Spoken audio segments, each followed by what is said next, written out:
ایک وقت یہ تھا کہ وہ کسی ولی کو ماننے کے لیے تیار نہیں تھے، اب محبت تاج الاولیاء اتنی غالب ہوئی، اب میں واقعے کے حوالے سے بتا رہا ہوں کہ اس میں آپ کوئی بدگمانی نہ کریں، کیونکہ پھر تاج الاولیاء نے اصلاح بھی کی ہے ان کی۔ اب نماز پڑھتے ہیں تو کیا پڑھتے ہیں؟ بسم اللہ الرحمن الرحیم الحمدللہ رب العالمین یا تاج الدین، ایاک نعبد یا تاج الدین ایاک نستعین و ایاک نستعین یا تاج الدین اہدنا الصراط یا تاج الدین صراط الذین یا تاج الدین، مطلب جو آیت پڑھتے ہیں ہر آیت کے بعد یا تاج الدین یا تاج الدین، یہ ایک نیا اضافہ۔ اور دوسرا انہوں نے کام کیا کیا، ایک جھنڈا بنایا اور اس جھنڈے پر لکھ دیا تاج الدین نور اللہ، تاج الدین اللہ کا نور ہے۔ پھر ایک تعویذ بنایا، ایک کاغذ پہ خوب لکھا یا تاج الدین یا تاج الدین، اور تعویذ کو فولڈ کیا، ڈن پہ باندھ لیا، یہ موٹا تعویذ ڈن پہ۔ اب کسی کے باپ سے سمجھنے کے لیے تیار نہیں، پوری ذریت اہل حدیث کی پریشان، یا اللہ یہ کل تک قال رسول اللہ ھذا شرک کہتا تھا، اب ھذا محبت کہہ رہا ہے، یہ معاملہ کیا ہے؟ سمجھا رہے نہیں، سمجھنے کے لیے تیار۔ دوست بھی بڑے پریشان ہو گئے، اب وہ جو سنی لے گئے تھے وہ پریشان، بھیا اتنی محبت تو ہماری میں پاس بھی نہیں ہے، یہ تو بہت اوور محبت ہے۔ بارگاہ تاج الاولیاء میں وہ سارے احباب حاضر ہوتے ہیں، شکایت کرتے حضور بڑا عجیب حال ہے، ہر نماز میں زور زور سے قرات ہوتی ہے، چیخ چیخ کر قرات ہوتی ہے، اور ہر آیت کے بعد یا تاج الدین کا وظیفہ ہے، ڈن پر آپ کے نام کا تعویذ بنا لیا ہے، اور میں غلط بول گیا، فوٹو کا تعویذ بنایا تھا انہوں نے، بابا جان کی فوٹو کہیں سے لایا، اس کا تعویذ بنایا۔ اور اس کے بعد عالم یہ ہے حضور کہ وہ جھنڈے پہ تاج الدین نور اللہ لکھوا دیا ہے، سامنے دروازے پہ لگا دیا، سارے اہل حدیث دیکھتے اور چڑھتے۔ حضرت جلال میں آیا، فرمایا لے کر آؤ جی ان کو۔ دوست پہنچے، حضرت یاد کرتے ہیں، بالکل دوڑتے ہوئے گئے، حضرت نے یاد کیا، جیسے ہی بارگاہ تاج الاولیاء میں پہنچے، محبت کے انداز میں اور تنبیہ کے ساتھ، محبت آمیز تنبیہ، ایک پیٹھ پہ بکا مار کے فرماتے ہیں تعویذ کھول دو، جھنڈے کو اتار دو، اور نماز ویسے ہی پڑھتے جیسے نانا کی شریعت بولتی ہے، ذرا سی بھی تبدیلی کرتے تاج الدین ہڈی توڑ دیتا۔ تو کیا ہے اس کا مطلب؟ محبت میں اعتدال چاہیے، یہ تعلیم تاج الاولیاء بتا رہی ہے، تعلیم تاج الاولیاء کہ محبت اعتدال پذیر والی محبت زیادہ بہترین ہوتی ہے، محبت میں غلو نہیں ہونا چاہیے، انتہائی غلو جو ہے وہ انسان کو گمراہیت کی طرف لے جاتا ہے۔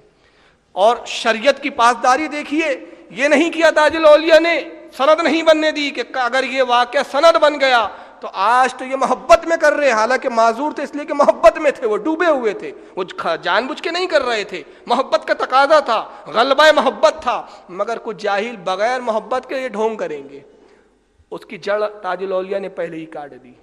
چنانچہ آپ دیکھیے یہ شریعت کا عالم تھا، اور میں نے کہا کہ خود آپ نے بھی نماز پڑھائی ہے، کیسے نماز پڑھائی ہے ذرا یہ بھی دیکھتے چلیں آپ۔ سیتا بڑی کی مسجد موجود ہے آج بھی، بازار کی پرانی مسجد تھی اس وقت، اب تو بن گئی ہے ماشاءاللہ، وہی سیتا برڈی کی مسجد ہے، پگی جاتی ہے اور سرکار تاج الاولیاء، مغرب کا وقت ہو رہا ہے، اذان ہو رہی ہے، بگی سے کوچوان کو کہتے ہیں روک دیں یہیں پر ہی، اس نے روک دیا۔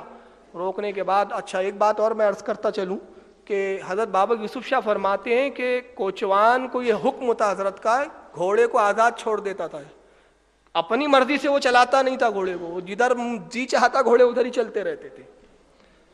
چنانچہ وہ مسجد کے پاس گھوڑے آ گئے، حضرت نے فرمایا ان کو روک دے، اس نے روک دیا۔ آپ بگی سے تشریف لاتے ہیں، اذان تو مکمل ہو چکی تھی، امام صاحب مصلی پہ بیٹھے تھے، بس اقامت کا انتظار ہو رہا تھا کہ ادھر اقامت ہو اور نماز پڑھائی جائے۔ جیسے ہی لوگوں نے دیکھا سرکار تاج الاولیاء تشریف لائے ہیں، سب ادب سے کھڑے ہو گئے، ہاتھ باندھ کے۔ کھڑے ہونے کے بعد امام صاحب بھی آگے بڑھے، دست بوسی کی، کہا سرکار ذہ نصیب شہنشاہ ولایت، شہنشاہ ہفت اقلیم ہاں تشریف لایا ہے، حضور آپ ہی نماز پڑھائے، ہم خادم آپ کی اقتدا میں نماز پڑھیں گے۔ مصلی پہ کھڑے کر دیا، اب حضرت نماز پڑھانا شروع کرتے ہیں۔ اب جب نماز شروع کی تو بڑی عجیب و غریب نماز تھی، 3 رکعت تھی، کبھی 4 سجدے ہوتے ہیں، کبھی رکوع پہ رکوع ہو رہا ہے، دوسری رکعت میں کھڑے ہو گئے، تیسری میں بھی کھڑے ہو گئے، رکعت پہ رکعت، سجدے پہ سجدے، بس عجیب و غریب نماز ہے، کبھی کتنے جہاں سجدے کا جی چاہتا ہے سجدہ کرتے ہیں، سلام پھیرتے ہی نہیں ہے۔ لوگ بڑے پریشان، یار یہ کون سی نماز ہے مغرب کی، آج تک ایسی نماز پڑھی نہیں، 3 ہوتی تھی، یہ 5 سجدے، 6 سجدے، کبھی رکوع پہ رکوع، آیت پہ آیت، سورت پہ سورت، عجیب معاملہ چل رہا ہے۔ ایک والہانہ عاشق کی نماز چل رہی تھی، قوم میں 2 گروپ ہو گئے، وہاں پر انتشار ہو گیا۔ ایک طبقہ سوچتا ہے نماز نہیں ہوئی اپنی یار، پیچھے ہٹیں گے، سلام پھیریں گے، نماز لوٹا دیں گے۔ دوسروں نے کہا نہیں نہیں، اب تک تو صرف اٹھک بیٹھک کرتے تھے، نماز تو آج حقیقی ہو رہی ہے، یہی نماز کی معراج ہے، اور آج کی نماز تو ایسی قبول ہے کہ اسی نماز کے عوض بخش دیے جائیں گے۔ دل میں عقیدت تھی، نماز لوٹانے کا خیال قطعاً نہ آیا۔ سرکار تاج الاولیاء نے بہت دیر کے بعد سلام پھیرا، مصلی پہ بیٹھے ہیں، اب انتظار ہو رہا ہے حضرت دعا فرمائیں تو سنتیں ادا کریں، دعا بھی نہیں ہو رہی ہے، لیکن وہ کچھ عنصر جو ان کے دل میں تھا، ایک شبہ جو دل میں کہ نماز نہیں ہوئی، انہوں نے سوچا نماز لوٹا دی جائے۔ وہ آئے اور انہوں نے نماز لوٹانا شروع کیا۔ ادھر سرکار بیٹھے رہے بہت دیر تک، ادھر ان کی نماز ختم ہوئی۔ جیسے ہی نماز ختم ہوئی تو حضور تاج الاولیاء اچانک جھٹکے کے ساتھ، تیزی کے ساتھ مصلی سے بغیر دعا کیے ہوئے اٹھتے ہیں اور بگی کی طرف جا رہے ہیں۔ جب جانے لگے تو ان لوگوں نے آپ کو پکڑ لیا، بیچ میں ان کو گھیر لیا۔ سرکار کا حضور مانا کہ آپ ایک بزرگ ہیں، لوگ آپ کو ولی کہتے ہیں، مگر ولی ہو کر ایسی نماز آج تک ہم نے ایسی نماز نہ پڑھی۔ یہ کون سی نماز تھی جس میں کئی سجدے تھے اور کئی رکوع تھے اور کئی رکعتیں؟ ایسی نماز تو ہم نے نہیں پڑھی۔ آپ مسکرا دیے، مسکرانے کے بعد بکی کی طرف بڑھے، واپس پلٹتے ہیں، ایسے آتے جیسے گویا اب جواب دینا ضروری سمجھ رہے ہو۔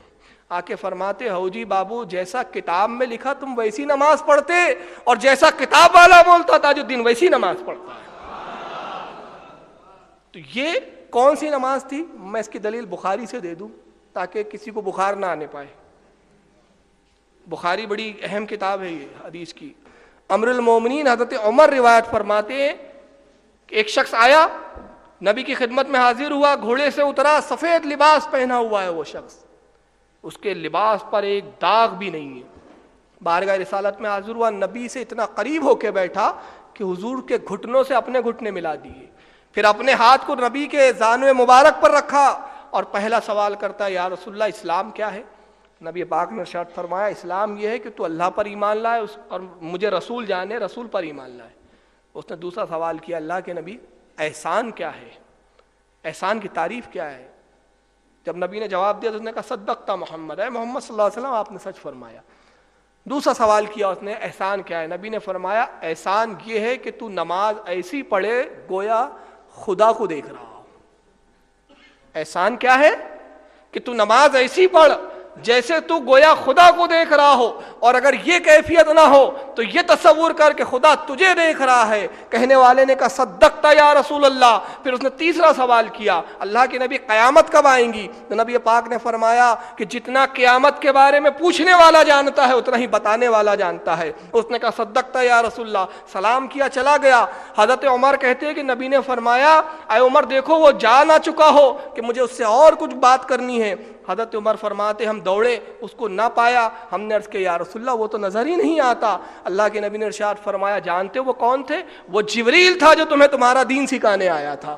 جبریل صحابہ کو دین سکھانے آ رہے، کیا کہ نماز ایسی پڑھو، نبی سے کہلوا کر، نبی سے سوال کر کے، نبی سے کہلوا کے بتا رہے کہ نماز ایسی پڑھو گویا خدا کو دیکھ رہے ہو، اور اتنی کیفیت نہ ہو تو پھر یہ تصور ہو کہ خدا کو گویا خدا تمہیں دیکھ رہا ہے۔ تو یہ ہماری نماز ہے کہ جس میں تصور یہ ہونا چاہیے کہ خدا ہمیں دیکھ رہا ہے، مگر یہ اولیاء کی نماز ہوتی ہے کہ جب وہ نماز کے لیے کھڑے ہوتے ہیں تو وہ خدا کو دیکھ رہے ہوتے ہیں۔ تو جیسا کتاب والا بولتا، اب سمجھ میں آ رہا ہے جملے کی حقیقت، جیسا کتاب والا بولتا ویسی ہم نماز پڑھتے ہیں۔ مجھے اس پر ایک بات یاد آ رہی ہے، میں کتاب لایا ہوں، دیکھیں یہ ہے کشف المحجوب، یہ حضرت داتا گنج بخش لاہوری رحمۃ اللہ علیہ کی تصنیف ہے۔ سرکار غریب نواز سے بہت پہلے ہندوستان تشریف لا چکے ہیں۔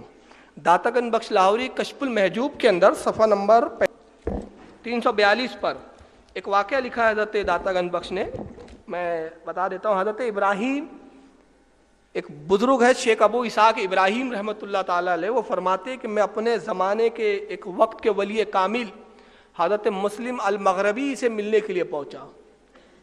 اب یہ شیخ ابراہیم جو تھے وقت کے بہت بڑے عالم تھے، اور یہ حضرت مسلم المغربی جو تھے یہ بہت بڑے اللہ کے ولی تھے اس دور کے۔ تو حضرت شیخ ابو اسحاق ابراہیم کہتے کہ جب میں پہنچا تو وہ نماز پڑھا رہے تھے، تو میں نے دیکھا کہ وہ قرأت صحیح نہیں کر رہے، تو میں نے خیال کیا کہ ان کے پیچھے میری نماز تو ہوں گی نہیں، اس لیے کہ ان کی تو قرأت ہی صحیح نہیں ہے۔ تو وہ کہتے ہیں حضرت ابراہیم کہ میں نے اپنی نماز علیحدہ پڑھی اور پڑھنے کے بعد میں اس مسجد سے ان سے ملے بغیر چلا گیا کہ یار ان سب کیا ملنا ہے کہ جس کی قرأت صحیح نہیں ہو کیا ولی ہوں گا. تو ان کے زبان میں لکنت تھی حضرت مسلم المغربی کی. تو حضرت شیخ ابراہیم کہتے ہیں کہ میں جب گیا دریا کے کنارے کہ وضو وغیرہ کر لوں اور جو ہے اب صاف صفائی کر لوں, حاجت وغیرہ سے فارغ ہو جاؤں, کہتے تبھی میں نے ایک شیر کو آتا ہوا دیکھا اور وہ شیر میری ہی طرف آ رہا تھا. تو شیخ ابراہیم گھبرائے اور یہ بھاگے, شیر پیچھے لپکا, یہاں تک کہ یہ بھاگتے بھاگتے حضرت مسلم المغربی کے مکان تک آ گئے. حضرت مسلم مغربی رحمۃ اللہ علیہ اپنے مکان کے سامنے کھڑے ہوئے تھے. یہ پہنچے اور پہنچنے کے بعد کہتے حضور اس شیر سے مجھے بچائیے, میں آپ کی پناہ چاہتا ہوں. حضرت نے فرمایا گھبراؤ نہیں. اس کے بعد حضرت مسلم المغربی اس شیر کے پاس پہنچتے ہیں, اس کے کان کو پکڑا اور کان کو ایسے مموڑتے ہیں جیسے کسی بکری کے بچے کے کان کو مموڑ رہے ہو, اور شیر سے مخاطب ہو کے فرماتے اللہ کے کتے, کیا میں نے کہا نہیں کہ میرے مہمانوں کو تنگ نہ کیا کر. اور اس کے بعد جو ایک جملہ سنا فرمایا, کہا ابراہیم یہ تم ہو جو اپنے ظاہر کو سنوارتے ہو, ہم صوفیاء اور اولیاء وہ ہے جو اپنے باطن کو سنوار لیتے ہیں, اور جب ہم اپنے باطن کو سنوارتے ہیں تو ہر مخلوق ہماری اطاعت کرتے ہوئے نظر آتی ہے, اور تم ظاہر سنوارنے میں لگے رہتے ہو تو تم مخلوق کی اطاعت کرتے ہو, اور ہم اپنا باطن سنوار لے. تو تاج الاولیاء وہ ہے جنہوں نے اپنا باطن سنوار لیا تھا. تو منزل یہ تھی کہ اب نماز کی رکعتیں نہیں دیکھی جا رہی ہے, محبت دیکھی جا رہی ہے, الفت دیکھی جا رہی ہے, اور جب وہ دیکھی جا رہی ہے تو عالم یہ ہے کہ مقام وہ ہے کہ جیسا کتاب والا بول رہا ہے ویسی اب نماز ادا کی جا رہی ہے. اب حکم ہو رہا ہے تاج الدین سجدہ کرو, سجدہ ہو رہا ہے, رکوع کرو, رکوع ہو رہا ہے, قرات کرو, قرات ہو رہا ہے. اب رکعتوں کا تعین نہیں ہے, اس لیے کہ یہ مقام فنا فی اللہ ہے, اور جب بندہ مقام فنا فی اللہ پر پہنچ جاتا ہے تو یہ سارے دنیاوی لوازمات اور یہ شریعت کے دائرے اور حدود اس سے وہ پرے ہو جایا کرتا ہے, کیونکہ مقام فنا فی اللہ کی منزل میں ہوش و حواس گم ہو جاتے ہیں. جو ہوش میں نہ ہو وہ کیا نہ کرے. چنانچہ یہ سرکار تاج الاولیاء کی چند باتیں آپ کے اصلاح کا انداز میں بتا دوں آپ کو, یہ سب شریعت کی پاسداری اور شریعت کا تحفظ ہے. ایک آنے والا آتا ہے حضرت کی خدمت پہ, کہتا ہے حضور مجھے اپنے جیسا بنا دیجیے, مطلب ولی بنا دیجیے, لیکن اس کے لیے کیا فرماتے ہیں, پہلے طلب کی کتاب تو لاؤ جی پھر بنا دیں گے. کیا فرمایا, طلب کی کتاب. لیکن ظاہری مفہوم جو میں سمجھ سکا ہوں وہ یہی ہے, طلب کی کتاب مطلب پہلے باطن میں طلب تو پیدا ہو تب وہ مقام بھی دے دیں گے. ایک آنے والا آتا ہے کہتا ہے حضور میں حاضر ہوا ہوں, ہجوم ہے, ایک وسوسوں کا تصورات میں کھویا رہتا ہوں, وسوسے ہیں. حضرت نے بڑے پیارے جملے میں اصلاح فرمائی, کہتے ہیں سب کبوتر رہ رہے پنجرے میں سے اڑا دے وہ لینے. یہاں پہ خطرات کو تو میں عرض کر رہا ہوں کہ یہ سب اصطلاحیات جو ہے, یہ اصطلاحاتیں ہیں, یہ صوفیہ کی ہے. آپ نے کہا پنجرے کو کھول دے کبوتر کو اڑا دے, یہ کبوتر کیا ہے, یہ نفسانی خواہشات, یہ وسوسوں کا سبب نفسانی خواہشات ہوتی ہے. جب انسان جب تک ان کو قید کیے ہوئے رہتا ہے خود ان کے ارد گرد قید رہتا ہے, اور جب وہ اپنے دل کو آزاد کر دیتا ہے اور سارے خیالات کو اڑا دیتا ہے مثل کبوتر کے, تو اب وہ اللہ کی یاد میں اور اس کی جو ہے ذکر میں ایسا میں ہوتا ہے کہ پھر وہی مقام فنا فی اللہ ہوتا ہے. حضرت بابا یوسف شاہ فرماتے ہیں کہ ایک صاحب آئے, ایک عالم دین تھے اپنے وقت کے, بہت بڑے عالم دین. وہ حاضر ہوئے اور حاضر ہونے کے بعد کہتے ہیں کہ حضور بڑا عجیب معاملہ ہے, میں نماز پڑھتا ہوں جی نہیں لگتا, وظیفہ کرتا ہوں جی نہیں لگتا. حضور عالم یہ ہے کہ بڑا پریشان ہوں, وسوسوں میں گھرا رہتا ہوں. حضرت نے فرمایا کہ پھر کیا چاہتے ہو جی. کہا حضور مقام ولایت عطا کر دیجئے, وسوسوں کو دفاع فرما دیجئے. تا فرماتے ہیں مولانا, وہ عالم صاحب تھے, کہا مولانا کتا مار کے لاؤ جی, ہم دونوں مل کر کھائیں گے. اب دیکھیے وہ ایک شعر مجھے یاد آتا ہے, اس طرح کی میں گفتگو بیان کروں تو بہت طویل ہو جائیں گی, لیکن پھر ایک ایک کو سمجھانا پڑے گا تب بات میں چاشنی آئیں گی, اور نہیں سمجھاؤں گا تو آپ بولیں گے یار یہ کیا گفتگو ہے. اس کے لیے میں ایک شعر کہہ دوں سرکار تاج الاولیاء کے بارے میں. حضرت بابا سرور شاہ فرماتے یہ کوئی فرق عقیل ہو یا سراج بزم فہیم ہو.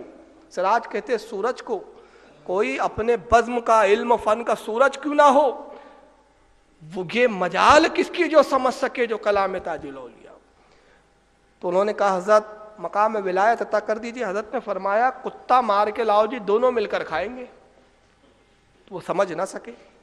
تو کہتے حضرت میں سمجھ نہ سکا. حضرت نے فرمایا واجی بولے آپ مولانا بن گئے اور یہ حدیث رسول نہیں نظر سے گزری. وہ حدیث کیا تھی سنیے, الدنیا جیفۃ وطلبها کلاب. اللہ کے نبی ارشاد فرماتے دنیا مردار ہے اور اس کے طلب کرنے والے کتے ہیں. دنیا کیا ہے؟